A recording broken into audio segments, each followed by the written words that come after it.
Hello, may hapon diha mga kakugi. Mao sa dayong trabaho ro mga kakugi. Pumantay paninda ron tungod kay naglain ang panahon.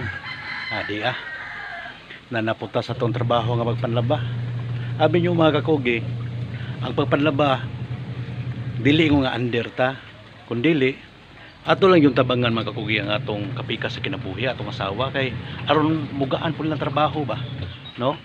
Nya karon abi nyo mga kakugi, nagsugod tag panlaba alas 6 pas buntag, karon alas 2 lang mapagita mahuman tungod sa ginaghan tong gilabhan karon.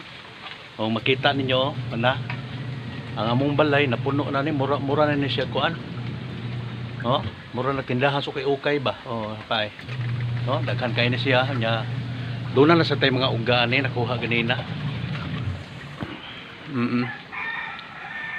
Nya tuad sa taas uga na siya, makita ninyo, kini puti, usapan ni ka banyera. Actually mga kakugi, ikaduha na ni banyera mo tong giingon nga nakauga na ta ganina kato pilmero na tong humol, mga puti ito siya, mga habol, mga tuwalya, no, mga bedsheet. Ya napagiwa mahuman mga kakugi. Usapan ni ka banyera, kusukusuan pa ni nya atong washing nagtuyok. Samtang nagtuyok atong washing mga kakugi, misabin sa tagkuso-kuso muna nga medyo naiban-ibanan gyud, pero mao lagi na mga kakugi. Tanawan niyo ang kamoto, ano, nagpuwa na, pero okay ra gihapon mga kakugi kay ang ato makatabang matasong asawa ba. Nya karon pakiton ta mo nga basi na ingon mo nga di na tinuod na nay uga, tinuod na nay uga mga kakugi. Ato ta tanawon na to. Okay, dara mga kakugi na natong uga, no? Ako ipakita sa inyo ha. Ani punog na muna akong ingos nyo ha ganina nga nakauga na gyud ta.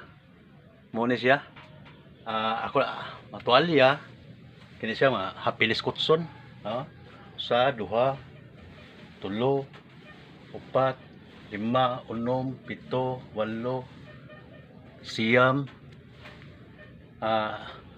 mga 12 ni kabuok to pay duha sa gawas kay baga-baga man to.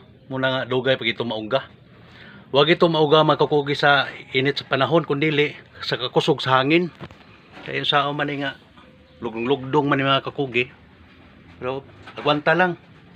Bahalag di maugatanan karon. Ang importante nahuman na tuglaba. Nya ikaugma maugar ra siya. Inanar mga kakugi. Dili ta under mga kakugi ha. Di lang ta gusto gupot. Thank you for watching mga kakugi. See you next time.